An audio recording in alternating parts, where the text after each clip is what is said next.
Physical rally. और आपको नहीं जानकारी है, कई अब डोर टू डोर बीजेपी ने बंद कर दिया। आपको पता है डोर टू डोर बीजेपी ने बंद कर दिया प्रचार। क्यों कर दिया? एक दो घरों में गए, दरवाजा खटखटाया, अंदर से आवाज आई कौन आए, तो बोले बीजेपी वाले आए। तो बोले रुकिए थोड़ी देर, वो घर वाले सिलेंडर लेकर के आ गए। जिस दिन से सिलेंडर देखा है बीजेपी ने, उसी दिन से डोर टू डोर कैंपेन खत्म कर दिया। लखीमपुर घटना पे आपने भाजपा, क्या आप बताओ, सिलेंडर देख करके बीजेपी वालों डोर टू डोर कैंपेन बंद कर दिया कि नहीं कर दिया? लखीमपुर घटना पे आपने भाजपा को घेरा, आज उसमें आशीष मिश्र को जमानत मिलने की बात है, उस पर आपका क्या कहना है? मुझे उम्मीद है कि न्यायालय में जब बातें पहुंचेंगी, ये शुरुआती दौर है, लेकिन न्यायालय में जब और बातें पहुंचेगी, पैरवी ठीक होगी, तो दोषी को सजा मिलेगी।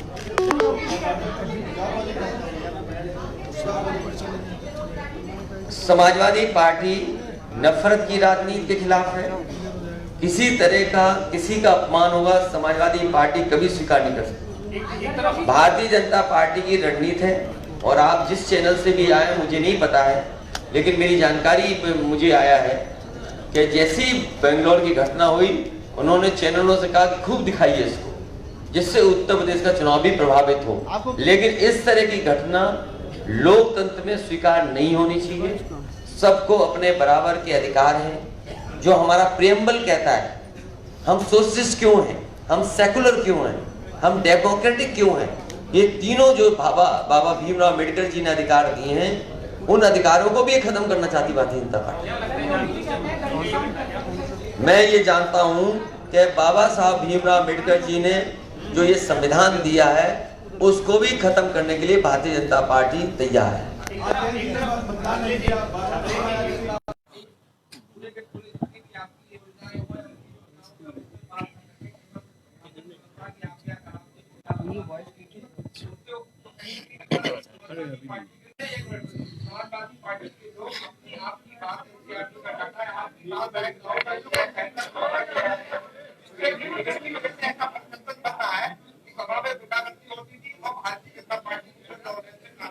मैं कुछ बातों से सहमत हूं आपके, लेकिन हमारा कार्यकर्ता जागरूक है।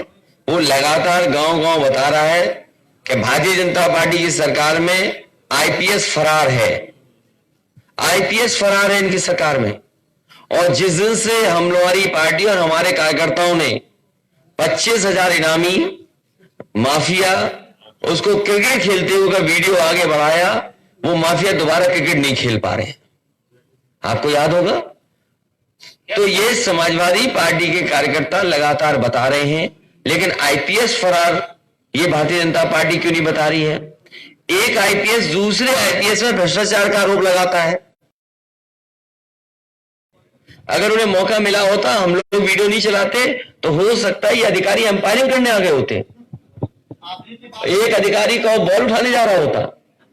और आप पता करिए, पूरे उत्तर प्रदेश में अभी तक जितने भी मुख्यमंत्री बने हैं, कभी किसी माफिया के साथ, अपराधी के साथ चाय बिस्किट नाश्ता जेल में नहीं किया होगा। लेकिन उत्तर प्रदेश के पहले मुख्यमंत्री हैं, आप जानकारी कर लीजिए, जेल में माफियाओं के साथ बिस्किट चाय पीने का काम अगर किसी ने किया तो भारतीय जनता पार्टी के मुख्यमंत्री ने। हैं?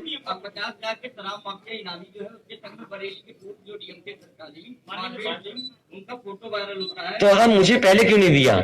हम करते वायरल। हमें जानकारी में नहीं है, मेरी जानकारी में नहीं है, हमारी जानकारी में नहीं है। लेकिन इस तरह का काम अगर डीएम स्तर पे हो रहा है, तो आप सोच लीजिए सरकार कैसी है। नहीं, चुनाव आयोग तो ले लेगा संज्ञान में। चुनाव आयोग को मुझे उम्मीद है और चीजों को भी संज्ञान लेकर के हटाना चाहिए डीएम वगैरह को।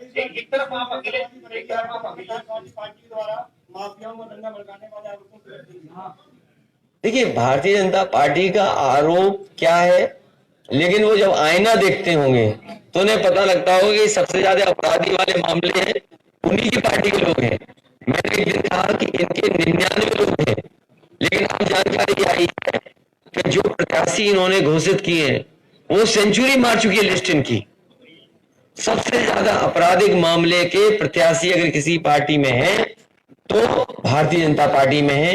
समाजवादी पार्टी ने डॉक्टर्स को लेकर के, डॉक्टर्स को टिकट दी है, पायलट्स को टिकट दी है, पद्मश्री को टिकट दी है। भारतीय जनता पार्टी बताए कि किसी पायलट को एक टिकट दी हो। भारतीय जनता पार्टी बताए कितने डॉक्टर्स को टिकट दी है। भारतीय जनता पार्टी बताए कि किसी पद्मश्री पाने वाले को चुनाव लड़ा रही हो तो बताए भारतीय जनता पार्टी। तो हमारी पार्टी ने भी दिया है।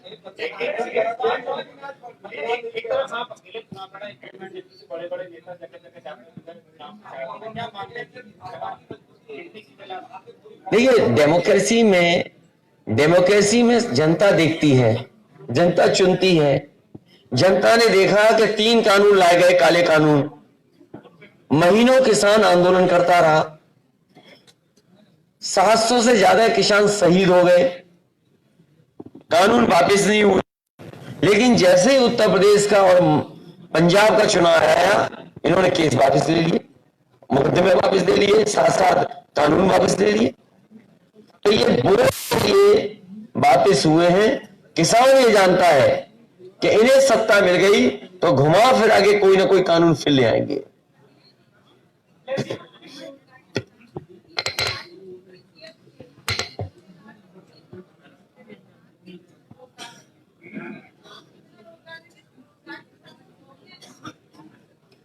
भारतीय जनता पार्टी का जो जिस स्तर का नेता है उतना बड़ा झूठ बोलता है।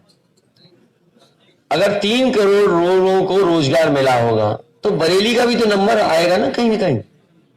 जैसे लखनऊ में लैपटॉप बांटा, बरेली के एक नौजवान बता दो किसी को लैपटॉप मिला हो। बरेली के ये बता दें किसी को स्मार्टफोन मिला हो, टैबलेट मिला हो। तो अब आप सोच लीजिए, तो रोजगार अगर इन्होंने 3 करोड़ रोजगार दिए हैं तो उसकी सूची तो होगी। वो केवल झूठ बोल सकते हैं डबल इंजन की सरकार ने लोगों की नौकरियां छीनी है, रोजगार छीने। क्या हमने आपने कोरोना के समय नहीं देखा, लोग पैदल पैदल घर गए, लोगों की जान चली गई, किसी की मदद नहीं की। जिस समय बीमारी आई, सेकंड वेव आई, उस समय लोगों को दवाई, बिस्तर, ऑक्सीजन की जरूरत थी। अधिकारी रेमडेसिविर इंजेक्शन बांट रहे थे, अधिकारी ऑक्सीजन दे रहे थे और अधिकारियों ने स्टोरेज कर लिए थे ऑक्सीजन के सिलेंडर। कौन नहीं जानता ये बातें? बीजेपी घबराई हुई है और बीजेपी के पास जनता के सवालों के जवाब नहीं है। और बेरोजगारी के लिए मैंने कहा, समाजवादी पार्टी ने अपना घोषणा पत्र में लिखी है तमाम चीजें, और इसीलिए मैंने कहा कि हमारे पास पॉलिसी भी है, हमारे पास पॉलिसी भी है। जिस समय समाजवादी सरकार आई, बड़े पैमाने पर रोजगार और नौकरी के अवसर निकाले गए थे। मैं आगे आने वाले समय में कह सकता हूं कि इंफ्रास्ट्रक्चर को बढ़ावा देना और एमएसएमई सेक्टर को बढ़ावा देना, या बड़े पैमाने पे कोई उद्योग लगाना चाहेगा तो उसको अलग से सहूलियत देना। इधर आईटी सेक्टर में भी बहुत ग्रोथ हुई है, इसलिए आने वाले समय में समाजवादी सरकार बनेगी तो 22 लाख तो केवल आईटी सेक्टर में बोल दिया है कि नौकरी दे सकते हैं, रोजगार मिल सकता है। और जितने भी खाली पद है सरकार के वो भरे जाएंगे। आउटसोर्स से एक्सप्लॉयटेशन है, आउटसोर्स से बड़े पैमाने पर एक्सप्लॉयटेशन है, उसको खत्म कर करके आगे कैसे नौकरी मिले उस दिशा में काम सरकार में होगा।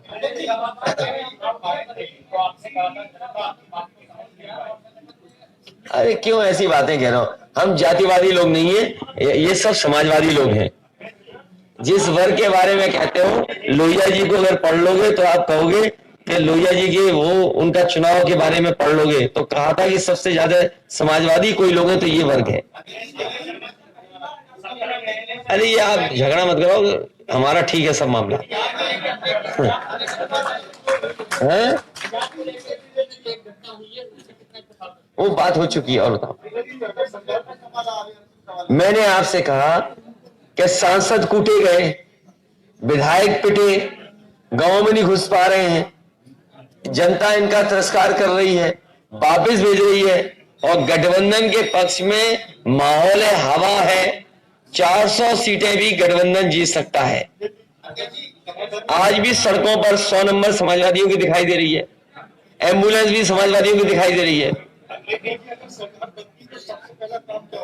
सबसे पहला काम ये होगा कि जो मैनिफेस्टो में चीजें रखी हैं किसान और नौजवान और उत्तर प्रदेश की ग्रोथ कैसे बढ़े, इंफ्रास्ट्रक्चर कैसे बेहतर हो। मुख्यमंत्री का दावा है कि प्रत्येक व्यक्ति की आय दुगनी करी गई है। 2022 में किसानों की आय दुगनी करेंगे और अर्थव्यवस्था उसको भी दुगना कर दिया। मैं आपसे कह रहा हूं, ये वो मुख्यमंत्री है जिनका मैनिफेस्टो की फोटो ही नहीं है। जिस उप मुख्यमंत्री की फोटो ही नहीं रखी हो, इसका मतलब ये हुआ कि 4.5 साल उन्होंने ऐसा कोई काम नहीं किया जो उनकी तस्वीर लगाई जा सके। तो इसीलिए तस्वीर नहीं लगी उनकी। और आपने देखा नहीं, पैदल पैदल कर दिया बड़े नेता ने एक को, और जब छोटा पैदल हुआ तो उसने दूसरे को स्टूल पे बैठा दिया। नहीं, आपको नहीं पता, चुनाव लड़े सराथू से। स्टूल वाले मंत्री हैं जो सराथू से चुनाव लड़ रहे हैं। ये किन के बारे में बात कर रहे हैं? दूसरे उप मुख्यमंत्री के बारे में बात है। इनकी भी तस्वीर नहीं होगी मैनिफेस्टो में। तो इसका मतलब ये है कि इन्होंने 4.5 साल ऐसा कोई काम नहीं किया जो तस्वीर लगा करके वोट लिया जा सके।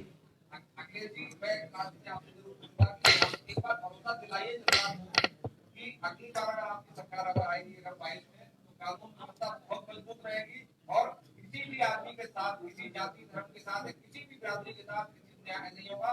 और जाति का जो आपके ऊपर आरोप लगाती है भारतीय जनता पार्टी जाति धर्म का, उससे आप बहुत आगे रहेंगे।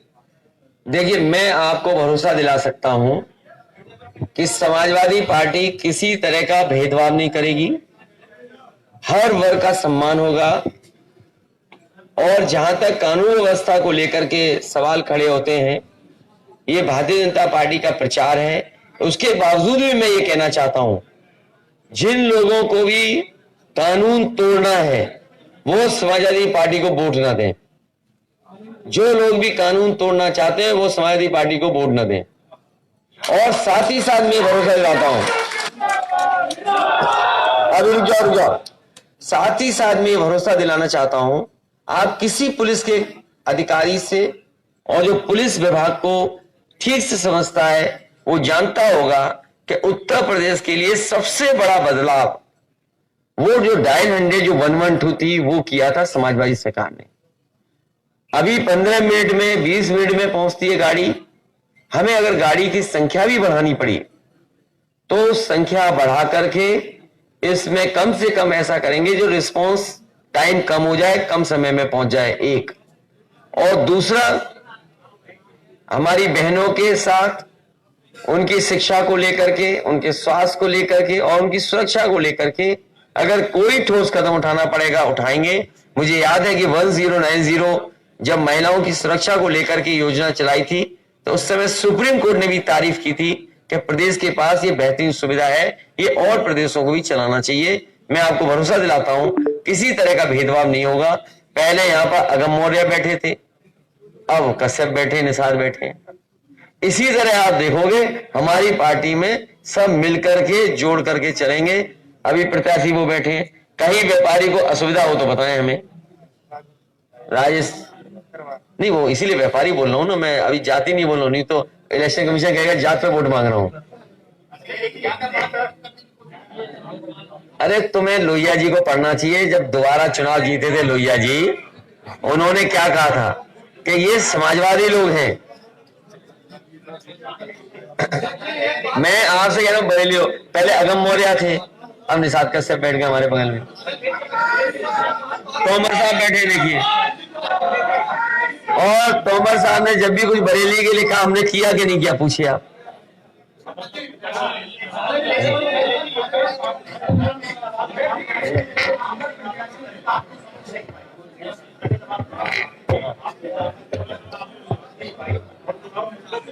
नहीं, वो मैंने देखिए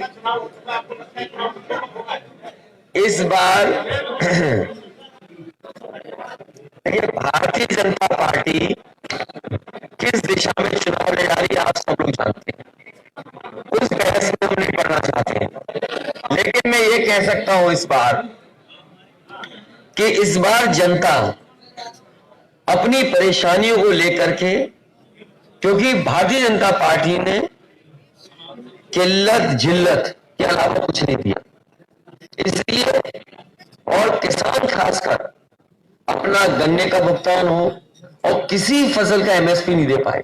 और आपको याद होगा सबसे पहले प्रधानमंत्री जी ने किसानों को लेकर के सुविधाएं देने के लिए कन्नौज से लेकर के उस चुनाव में न जाने क्या क्या कहा, और यहां तक कहा कि किसानों की आय दोगुनी कर देंगे। और भारतीय जनता पार्टी का पुराना घोषणा पत्र अगर आप देखेंगे तो उसमें लिखा हुआ है सबसे पहला वादा कि किसानों की आय दोगुनी हो जाएगी 22 तक।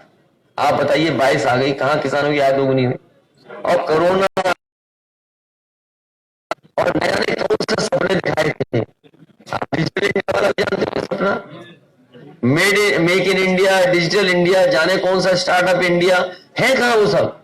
स्वच्छ भारत देख लो कहां है? बरेली में थोड़ी सी बूंदे गिर जाए बाढ़ आ जाएगी। तो इसलिए जनता समझ गई है कि भारतीय जनता पार्टी के लोग झूठ बोलते हैं।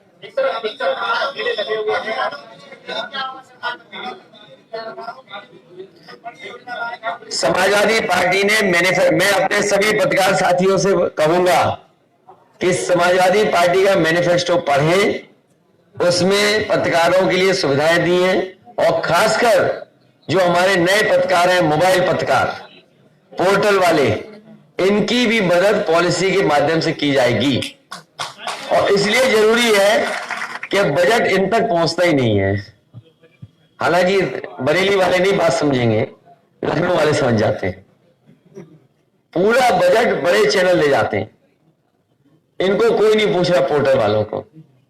इसलिए पॉलिसी ला करके आपकी सुरक्षा को लेकर के और आपके आवाज को लेकर के कैसे काम किया जा सकता है, उस दिशा में काम करेंगे। लेकिन एक तरफ आप हैं, दूसरी तरफ सारे मंत्री जगह जनसभा कर रहे हैं, उनको बंगाल है। देखिए, समाजवादी पार्टी जनता के साथ खड़ी है।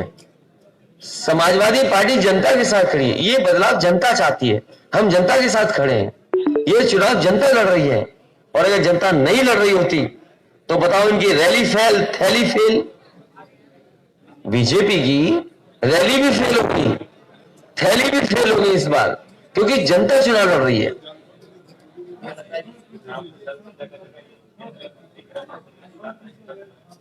ये अपनी विभाग की योजनाएं बताने आ रहे हैं, योजनाएं निकलवाते हैं कि उनके विभाग में योजनाएं क्या बनी है, लेकिन लखनऊ आते आते, यूपी आते आते भूल जाते हैं, क्योंकि जमीन पे कुछ उतरा नहीं है। उपस्थिति लिए आ रहे हैं, ये भी जानते हैं कि जमीन इनकी खिसक रही है। और अभी आपने नहीं देखा, सब जगह मौसम अच्छा था उत्तर प्रदेश का, केवल आपके पड़ोस में मौसम खराब था। पूरे उत्तर प्रदेश का मौसम अच्छा था और बगल का मौसम खराब था। वो इसलिए कि झूठ का हवाई जहाज और लैंड उत्तर प्रदेश में नहीं कर सकता। और जब से ममता जी आई हैं, इनको बंगाल की हार याद आ गई है। जब से आदरणीय ममता जी आई हैं, साथ दिया उन्होंने, आह्वान किया कि इनको तमाम चीजों के लिए माफी मांगनी चाहिए। हाथरस जैसी घटना के लिए माफी मांगनी चाहिए, जो किसान शहीद है उसके लिए माफी मांगनी चाहिए, जो उत्तर प्रदेश में बहनें और बेटियों के साथ जो घटनाएं हो रही है उसके लिए माफी मांगनी चाहिए। अब हमारे मुख्यमंत्री नई चीज कह रहे हैं, जाने कौन कौन से प्रदेश से तुलना करते हैं, बताइए। इनका देखिए कहां खड़े हैं ये लोग। जो नीति आयोग देता है आंकड़े, उसमें सबसे फिसड्डी उत्तर प्रदेश है, सबसे फिसड्डी उत्तर प्रदेश। और कहां कह रहे हैं किस प्रदेश को क्या बना देंगे। और याद रखना, जिनके परिवार नहीं है वो परिवार वालों का दुख दर्द नहीं समझ सकते।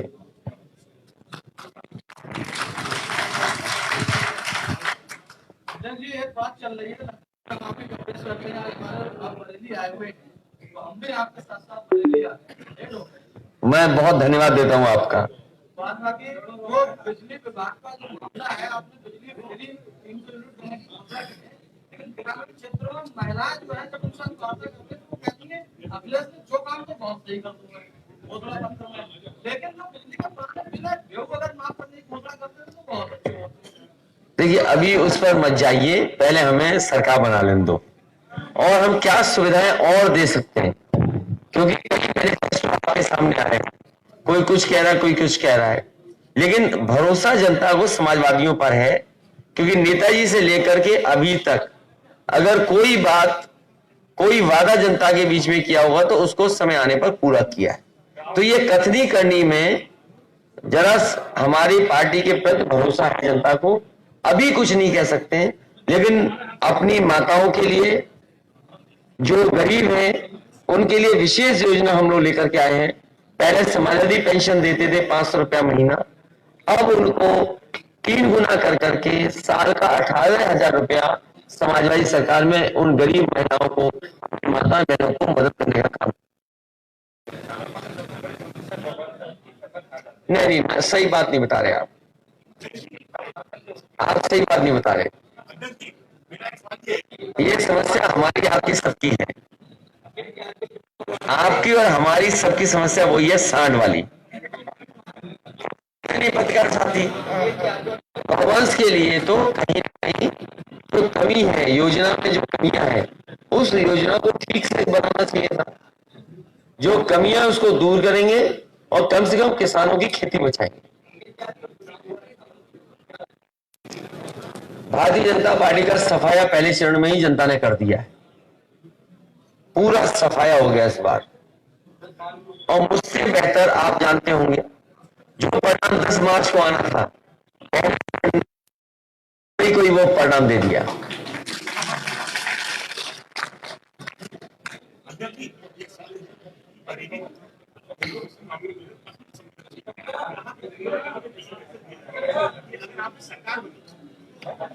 ये चुनाव भाईचारा बनाम भारतीय जनता पार्टी है, और गंगा जमनी तहजीब, और जिस समय हम लोग कारोबार को बढ़ावा देंगे उस समय ये तमाम ऐसी चीजें नहीं आएंगी सामने, क्योंकि कारोबार हमें और आपको जोड़ता है।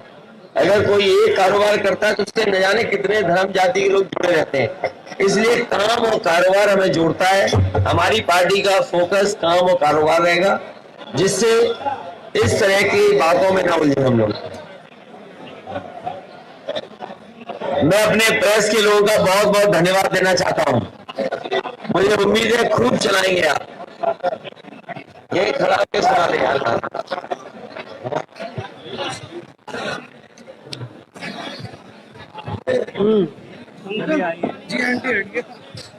जी, मैं अपने प्रेस के साथियों के माध्यम से समाजवादी पार्टी के जितने भी प्रत्याशी हैं, उनके सहयोग और समर्थन के लिए मैं वोट मांग रहा हूँ। जितने भी हमारी पार्टी के गठबंधन के प्रत्याशी हैं, दूसरे चरण के, उन सभी प्रत्याशियों को अच्छे को हमारी मदद करें।